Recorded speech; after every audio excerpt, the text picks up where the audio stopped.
Her laugh cut through the room at the wrong time. Too light, too practiced. We were sitting across from each other, dinner cooling between us, the ceiling fan ticking like a second hand. She laughed at something on her phone, nothing I could see, nothing she offered to share. It wasn't the sound itself, it was the timing, the way it arrived early, as if rehearsed, as if it needed to be deployed before silence asked questions. I watched her throat move, swallow, smile reset. I felt it then, a small shift, the floor inside me dropping half an inch. She looked up and met my eyes, still smiling, still warm, the kind of smile that used to calm me. Tonight it hovered too long, waiting for approval. I nodded. I cut my food. The knife scraped porcelain. She tucked her phone face down, a gesture meant to be casual. "Work stuff," she said, unprompted. I didn't ask. That was the moment. The instant my body knew before my mind allowed it. A private alarm, the kind you don't hear, only feel, deep and cold. Her laugh faded. Something else took its place. Distance. I cataloged details, the faint tremor in her fingers, the way she leaned back, increasing space. The fan kept ticking, the room stayed normal. My pulse did not. I finished dinner. I cleared the plates. I kissed her cheek. It tasted like mint and omission. That night, lying beside her, listening to the familiar rhythm of her breath, I replayed the laugh, slowed it down, examined its edges. It didn't belong to me anymore. I didn't sleep. I let the suspicion arrive without naming it. I didn't accuse. Accusations are messy. They tip your hand. I waited, watching the patterns realign. Late showers, new passwords, the way she angled her phone away from me. Not defensively, expertly.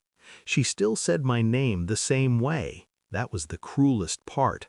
Habit masquerading as intimacy. I told myself stories, stress, change. I wanted the lie to hold. But every day her laugh returned, a small bright blade cutting a little deeper. I began to count. Dates, times, gaps. I remembered a week she'd claimed to visit her sister. I remembered the laugh again, in a voicemail she'd accidentally played aloud before stopping it too late. A man's breath on the other end. Not words, presence. I said nothing. Silence became my discipline. I checked the phone records, not secretly, methodically. I watched the numbers repeat, always late, always brief. I noted the consistency. People hide chaos, they don't hide patterns. I hired no one. I trusted no one. I became precise. I backed up her phone while she slept, the glow painting her face innocent. Messages bloomed on the screen like bruises surfacing days after impact. No declarations, no love, logistics, inside jokes, a laugh captured in audio, sent and returned. The same laugh. I played it once, then again. I felt nothing. That frightened me more than anger. I ordered a test, not the obvious one, something subtler, something that would remove all doubt in one stroke. I needed the truth to stand alone, undeniable, unarguable. While I waited, I behaved perfectly. I listened, I nodded, I planned a weekend away. She relaxed. Guilt always grows lazy when it thinks it's winning. The envelope arrived on a Tuesday, thin, efficient. I opened it at my desk. I read the results once, then again, slower. The world didn't tilt, it clarified. The laugh, the timing, the distance, the child sleeping in the next room. I drove home carefully. She was in the kitchen when I arrived, humming, slicing lemons. She looked up, smiled. The laugh flickered, reflexive. I set the envelope on the counter between us. "What's this?" she asked. I watched her eyes scan the header. The color drained in stages, like a controlled demolition. She sat down without being told to. I didn't raise my voice. I didn't need to. "Say it," I said. She tried to speak, failed, tried again. Tears arrived, late and useless.